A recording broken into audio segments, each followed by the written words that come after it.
اور لیو پانگ کی دشمنی ہے۔ شیانگ یو اور لیو پونگ۔ جی، شیانگ یو ایک شاہی خاندان کا طاقتور، مغرور اور ناقابل شکست جنگجو تھا، جبکہ لیو پانگ ایک عام کسان کا بیٹا تھا جو زیادہ بہادر نہیں تھا لیکن انتہائی چالاک اور لوگوں کو سمجھنے والا تھا۔ وہ پہلے دوست تھے، پھر دشمنی کیسے ہوئی؟ چین پر قبضے کی جنگ میں دونوں نے مل کر پرانے شاہی خاندان کو شکست دی، لیکن پھر سوال پیدا ہوا کہ نیا شہنشاہ کون بنے گا؟ اور طاقت کے لحاظ سے شیانگ یو بہت آگے تھا۔ بہت آگے تھا۔ اس کے پاس لیو پانگ کو ختم کرنے کے کئی موقع تھے۔ تو پھر اس نے ایسا کیوں نہیں کیا؟ وہ تو ایک بہرحم جنگجو تھا۔ یہی اس کہانی کا سب سے دلچسپ نفسیاتی پہلو ہے۔ شیانگ یو مغرور تھا۔ وہ لیو پانگ کو اپنے برابر کا حریف سمجھتا ہی نہیں تھا۔ اچھا؟ اسے لگتا تھا کہ وہ جب چاہے اسے مکھی کی طرح مسل سکتا ہے۔ ایک بار اس نے لیو پانگ کو ایک دعوت پر بلایا جہاں اسے قتل کرنے کا پورا منصوبہ تیار تھا، لیکن جب لیو پانگ اس کے سامنے عاجزی سے پیش آیا تو شیانگ یو کا غرور آڑے آ گیا اور اس نے قاتلوں کو اشارہ ہی نہیں دیا۔ یعنی اس نے رحم کھایا یا یہ اس کا غرور تھا؟ شاید دونوں۔ اسے لیو پانگ کو مارنا اپنی شان کے خلاف لگا۔ ایک اور موقع پر اس نے لیو پانگ کی فوج کو گھیر لیا تھا اور وہ ہتھیار ڈالنے ہی والے تھے۔ اور اس نے پھر اسے جانے دیا؟ جی، اس نے ایک بار پھر رحم کھا کر اسے ایک امن معاہدے کا موقع دے دیا۔ اس نے چین کو 2 حصوں میں تقسیم کرنے پر اتفاق کر لیا، کے ساتھ واپس آیا۔ اوہ! جب امن معاہدے کے بعد شیانگ یو اپنی فوج واپس لے جا رہا تھا تو لیو پانگ کے مشیر نے اسے خبردار کیا۔ کیا کہا اس نے؟ اس نے کہا، اسے جانے دینا ایک بھوکے شیر کو پالنے کے مترادف ہے جو بعد میں تمہیں ہی کھا جائے گا۔ اب موقع ہے، اسے ختم کر دو۔ یعنی اس نے اپنے مشیر کی بات مان لی اور انسانی جذبات کو حکمت عملی پر حاوی نہیں ہونے دیا۔ جی، یہ ایک بے رحم لیکن شاید ضروری قدم تھا۔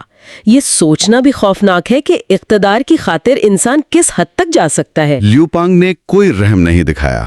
اس نے معاہدے کو توڑا اور شیانگ یو کی تھکی ہوئی فوج پر اچانک حملہ کر دیا۔ اور شیانگ یو کی فوج مکمل طور پر تباہ ہو گئی۔ جی، آخر میں جب اس کے پاس کوئی راستہ نہ بچا تو شیانگ یو نے خودکشی کر لی۔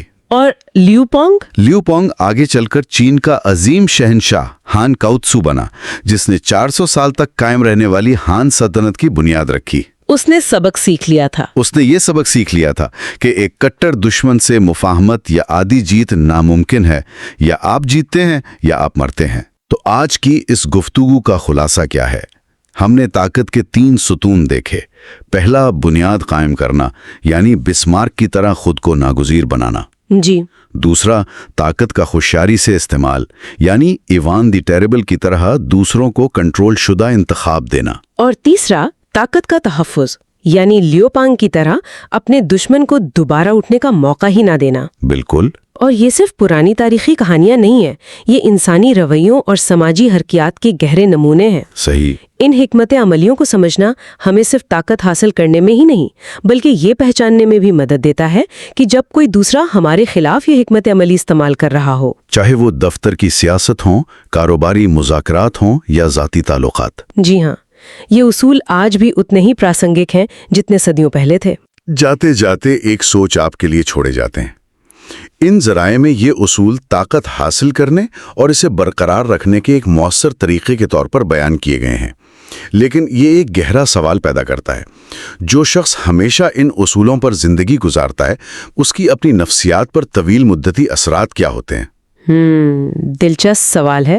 کیا کوئی ایسا شخص جو ہر رشتے کو انحصار، کنٹرول اور خاتمے کی نظر سے دیکھتا ہے، کبھی کسی پر حقیقی معنوں میں بھروسہ کر سکتا ہے، یا وہ ہمیشہ کے لیے شکوک و شبہات اور تنہائی کا قیدی بن کر رہ جاتا ہے؟ آج طاقت کے کھیل کے کچھ ایسے اصولوں کی بات کرتے ہیں جو پردے کے پیچھے کھیلے جاتے ہیں، جو کھلی جنگ سے زیادہ انسانی نفسیات اور حکمت عملی پر چلتے ہیں۔ بالکل۔ ہمارے پاس جو ذرائع ہیں وہ بتاتے ہیں کہ کس طرح تاریخ کے عظیم کھلاڑیوں نے طاقت حاصل کی، اسے استعمال کیا اور پھر اسے برقرار رکھنے کے لیے کیا کچھ نہیں کیا۔ اور یہ کوئی سیدھی سادھی کہانیاں نہیں ہیں۔ ہم 3 اہم حکمت عملیوں پر غور کریں گے جو آج بھی اتنی ہی کارآمد ہیں جتنی صدیوں پہلے تھیں۔ اچھا۔ پہلا، وہ بنیاد جس پر طاقت کی عمارت کھڑی ہوتی ہے۔ دوسروں کو اپنے اوپر اتنا منحصر کر دینا کہ وہ آپ کے بغیر چل ہی نہ سکیں۔ ٹھیک ہے۔ دوسرا، طاقت کا ہوشیار استعمال، یعنی لوگوں کو ایسے انتخاب دینا جن کا نتیجہ ہمیشہ آپ کے حق میں نکلے، انہیں یہ وہم دینا کہ کنٹرول ان کے پاس ہے۔ اور تیسرا، جو شاید سب سے کٹھور اصول ہے، وہ یہ کہ جب آپ کا مقابلہ کسی ایسے دشمن سے ہو جو آپ کو تباہ کرنا چاہتا ہے، جی تو اسے مکمل طور پر کیسے ختم کیا جائے۔ جی ان اصولوں کو سمجھنے کے لیے ہم روسی زار، ایک شاطر جرمن چانسلر اور قدیم چین کے میدان جنگ کا سفر کریں گے۔ چلیں پھر۔ چلیں تو پھر پہلے اینٹ رکھتے ہیں۔ یہ تصور کہ دوسروں کو خود پر انحصار کرنے پر مجبور کرنا، یہ طاقت کی کنجی ہے، سننے میں تھوڑا منفی لگتا ہے، ہاں لگتا تو ہے۔ لیکن ذرائع بتاتے ہیں کہ یہ اپنی آزادی حاصل کرنے کا سب سے مؤثر طریقہ ہے۔ جی، اور اس کی سب سے بہترین مثال 19ویں صدی کے جرمن چانسلر آٹو وان بسمارک ہیں۔ او، بسمارک۔ جب وہ 1847 میں پرشین پارلیمنٹ میں داخل ہوئے تو وہ ایک سمجھیں گمنام شخص تھے جن کا کوئی سیاسی دوست یا اتحادی نہیں تھا۔ اچھا۔ ان کے پاس دو راستے تھے، یا تو وہ طاقتور پارلیمنٹ کا حصہ بنے یا کمزور بادشاہ فریڈرک ولیم چہارم کا ساتھ دیں۔ تو انہوں نے دوسرا راستہ چنا۔ جی ہاں، انہوں نے دوسرا راستہ چنا۔ یہ تو بڑی عجیب بات ہے، کوئی بھی طاقتور کے ساتھ ہی کھڑا ہونا چاہے گا، ایک کمزور بادشاہ کا انتخاب کیوں؟ دیکھیں، اس میں ایک بڑی دلچسپ نفسیات کام کرتی ہے۔ ایک طاقتور آقا ہمیشہ آپ کو ایک ممکنہ خطرے کے طور پر دیکھے گا، صحیح۔ اور وہ آپ کو کبھی مکمل اختیار نہیں دے گا۔ لیکن ایک کمزور حکمران، اسے آپ کی ضرورت ہوتی ہے۔ بالکل، وہ آپ کی قابلیت پر انحصار کرنے لگتا ہے، یہاں تک کہ اس کا عادی ہو جاتا ہے۔ عادی ہو جاتا ہے۔ بسمارک نے بادشاہ کو اپنی ذہانت، اپنی سیاسی سمجھ بوجھ اور اپنی مضبوطی کا عادی بنا دیا۔ وہ بادشاہ کے لیے صرف ایک وزیر نہیں تھے، وہ اس کی ریڑھ کی ہڈی بن گئے تھے۔ یعنی بادشاہ ان کے بغیر خود کو نامکمل اور غیر محفوظ محسوس کرنے لگا تھا۔ جی، یہ محض ضرورت نہیں تھی، یہ ایک نفسیاتی انحصار تھا۔ یہ تو آج بھی کارپوریٹ دنیا میں ہوتا ہے، جہاں ایک قابل مینیجر ایک کمزور باس کے لیے ناگزیر بن جاتا ہے۔ بالکل یہی ہوا۔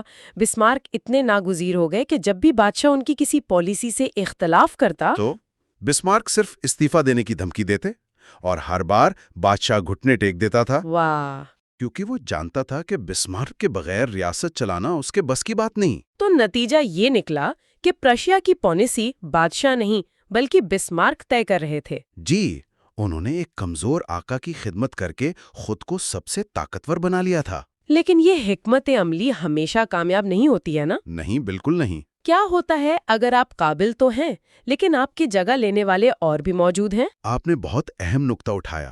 اس کے لیے 15ویں صدی کی اٹلی کی مثال دیکھتے ہیں۔ ٹھیک ہے۔ وہاں کرائے کے فوجی جرنیل ہوتے تھے جنہیں کانڈوٹیری کہا جاتا تھا۔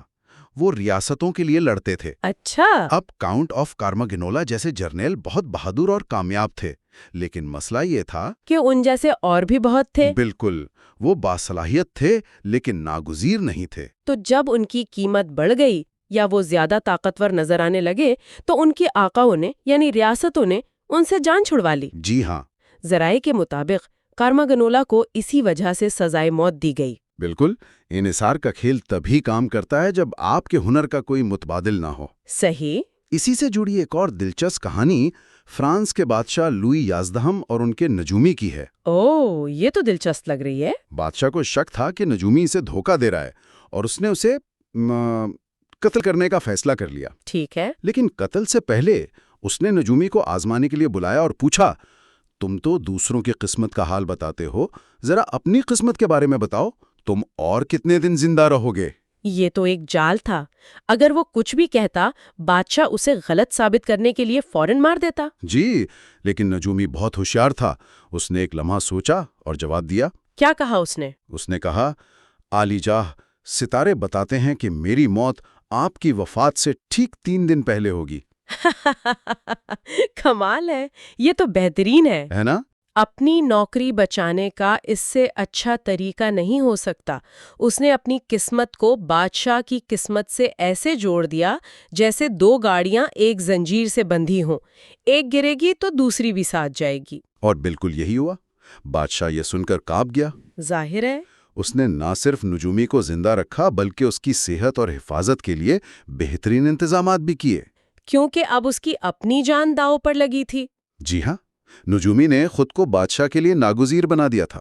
ٹھیک ہے، تو بسمارک نے خود کو ناگزیر بنا کر اپنی جگہ پکی کر لی، لیکن یہ تو ایک دفاعی حکمت عملی لگتی ہے اپنی پوزیشن کو محفوظ کرنے کے لیے۔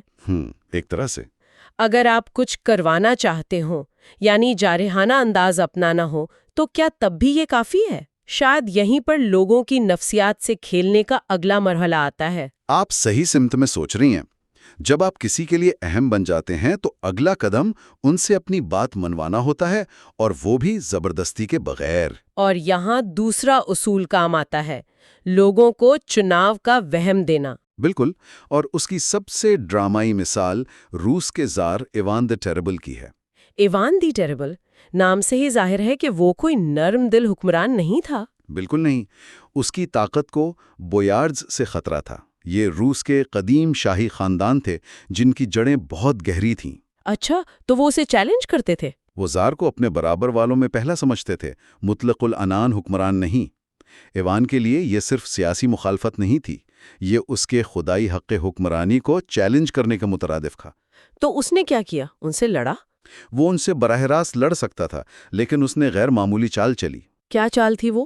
دسمبر 1564 میں وہ اچانک اپنا سارا خزانہ، خاندان اور وفادار دربار لے کر ماسکو چھوڑ کر ایک دور دراز گاؤں میں چلا گیا۔ اپنی راجدھانی چھوڑ دی؟ جی ہاں، اور یہ اعلان کر دیا کہ وہ تخت چھوڑ رہا ہے۔ میرے خیال میں تو بویارز خوش ہوئے ہوں گے کہ چلو جان چھوٹی۔ پہلے تو وہ خوش ہوئے، لیکن پھر ماسکو میں افراتفری پھیل گئی۔ حکومت کا کوئی سربراہ نہیں تھا، قانون نافذ کرنے والا کوئی نہیں تھا، اور جرائم بڑھ گئے۔ عوام میں خوف و ہراس پھیل گیا، اور انہوں نے ساری صورتحال کا ذمہ دار بویارز کو ٹھہرایا۔ یعنی ایوان نے طاقت کا ایک ایسا خلا پیدا کیا جس نے عوام کو بویارز کے خلاف کر دیا۔ کمال کی حکمت عملی ہے۔ جی، اور پھر جب عوام کا ایک وفد روتے پیٹتے اس سے واپس آنے کی التجا کرنے پہنچا تو ایوان نے ان کے سامنے دو راستے رکھے۔ کیا راستے تھے وہ؟ اس نے کہا، یا تو میں ہمیشہ کے لیے تخت چھوڑ دیتا ہوں، جس کا مطلب ہوگا خانہ جنگی، تباہی اور غیر ملکی حملہ، جو کوئی نہیں چاہتا تھا، یا پھر میں واپس آتا ہوں، لیکن میری شرط یہ ہے کہ مجھے مطلق العناء اختیارات دیے جائیں گے اور بویار سمیت کوئی مجھ سے سوال نہیں کرے گا۔ کمال ہے۔ یعنی اس نے لوگوں کو ایسی مشکل میں ڈالا کہ وہ خود اپنے لیے ایک آمر مانگنے پر مجبور ہو گئے۔ بالکل۔ یہ تو شطرنج کی ایک ایسی چال ہے جس میں آپ کا مخالف خود اپنی شاہ کو مات دے دیتا ہے۔ آپ نے بالکل صحیح سمجھا۔ یہ دو برائیوں کے درمیان انتخاب تھا، اور دونوں کا نتیجہ ایوان کے حق میں تھا۔ روسی عوام نے خود اسے وہ آمرانہ طاقت سونپ دی جو وہ ہمیشہ سے چاہتا تھا، اور بعد میں وہ شکایت بھی نہیں کر سکتے تھے کیونکہ یہ ان کا اپنا فیصلہ تھا۔ جی، اسی اصول کی ایک جدید شکل ہے انتخابات کو رنگنا، یعنی کلر دا چوائسز۔ یہ کلر دا چوائسز والی بات بڑی دلچسپ ہے، یعنی آپشنز تو دیے جا رہے ہیں لیکن وہ غیر جانبدار نہیں ہیں۔ بالکل۔ ذرائع بتاتے ہیں کہ ہنری کسنجر، جو صدر نکسن کے قومی سلامتی کے مشیر تھے، وہ اس ٹیکنیک کے ماہر تھے۔ اچھا، وہ کیسے کرتے تھے؟ جب بھی کوئی اہم فیصلہ کرنا ہوتا، وہ نکسن کے سامنے 3 یا 4 آپشنز پیش کرتے تھے، لیکن وہ انہیں اس طرح پیش کرتے تھے کہ ایک آپشن بہت زیادہ جارحانہ اور خطرناک لگتا تھا، جیسے ایٹمی جنگ کا خطرہ۔ اوکے۔ دوسرا آپشن بہت زیادہ غیر فعال اور کمزور لگتا تھا، جیسے کچھ نہ کرنا۔ اور ان دونوں کے بیچ میں؟ ان دونوں کے بیچ میں وہ آپشن ہوتا تھا جو کسنجر خود چاہتے تھے، اور وہ ہمیشہ سب سے زیادہ معقول، متوازن اور منطقی لگتا تھا۔ تو نکسن کو محسوس ہوتا تھا کہ وہ تمام آپشنز پر غور کر کے ایک آزادانہ فیصلہ کر رہے ہیں، لیکن حقیقت میں ان کا راستہ پہلے سے طے شدہ تھا۔ جی ہاں، انہیں کنٹرول کا صرف وہم دیا جا رہا تھا۔ لیکن کیا ہوتا ہے جب چالاکی اور یہ نفسیاتی کھیل کافی نہ ہو؟ جب آپ کا سامنا کسی ایسے حریف سے ہو جو آپ جتنا ہی شاطر ہو اور ان چالوں میں نہ آئے، یہاں تو تصادم ناگزیر ہو جاتا ہے۔ اور یہیں پر تیسرا اور سب سے بے رحم اصول سامنے آتا ہے، ایک خطرناک دشمن کو مکمل طور پر کچل دینا چاہیے۔ اگر ایک چنگاری بھی باقی رہ گئی تو وہ دوبارہ آگ بھڑکا سکتی ہے۔ اس کی سب سے المناک مثال قدیم چین میں 2 جرنیلوں شیانگ یو اور لیو پانگ کی دشمنی ہے۔ یہ دونوں تو پہلے اتحادی تھے ہے نا، انہوں نے مل کر کسی کو ہرایا تھا۔ جی، انہوں نے مل کر ظالم چن خاندان کا تختہ الٹا تھا۔ لیکن فتح کے بعد سوال یہ پیدا ہوا کہ اگلا شہنشاہ کون بنے گا؟ عسکری صلاحیتوں سے زیادہ اپنی چالاکی اور لوگوں کو سمجھنے کی صلاحیت کے لیے جانا جاتا تھا۔ تو یہ طاقت اور ذہانت کی جنگ تھی؟ بالکل۔ اقتدار کی اس جنگ میں شیانگ یو کے پاس لیو پانگ کو ختم کرنے کے کئی موقع آئے۔ اچھا، ایک بار اس نے لیو پانگ کو ایک دعوت پر بلایا جہاں اسے ختم کرنے کا پورا منصوبہ تیار تھا، لیکن جب لیو پانگ اس کے سامنے بیٹھا تو شیانگ یو ہچکچا گیا۔ کیوں؟ وہ اپنے قاتلوں کو اشارہ ہی نہیں دے سکا۔ وہ ایک شکست خوردہ دشمن پر حملہ کرنا اپنی شان کے خلاف سمجھتا تھا۔ یعنی اس کی رحم دلی یا شاید اس کا غرور آڑے آ گیا۔ جی، لیکن کیا دشمن کو مکمل طور پر کچل دینا ہمیشہ بہترین حکمت عملی ہے؟ تاریخ میں ایسی مثالیں بھی تو ہیں جہاں شکست خوردہ دشمن کو عزت دے کر ایک وفادار اتحادی بنا لیا گیا۔ یہ ایک بہت اہم سوال ہے۔ رحم دلی ایک خوبی ہو سکتی ہے، لیکن ذرائع کے مطابق طاقت کے کھیل میں یہ ایک مہلک غلطی بھی ثابت ہو سکتی ہے۔ خاص طور پر جب آپ کا مقابلہ لیو پانگ جیسے کسی شخص سے ہو جس کی واحد منزل اقتدار ہو۔ بالکل۔ شیانگ یو نے ایک اور موقع پر لیو پانگ کی فوج کو گھیر لیا تھا، لیکن پھر رحم کھا کر اسے امن معاہدے کا موقع دے دیا۔ اور لیو پانگ نے اس کا فائدہ اٹھایا؟ ہر بار وہ بچ کر نکل جاتا، اپنی فوج کو دوبارہ منظم کرتا اور پہلے سے زیادہ مضبوط ہو کر واپس آتا۔ تو اس رحم دلی کا نتیجہ کیا نکلا؟ نتیجہ یہ نکلا کہ حالات بدل گئے۔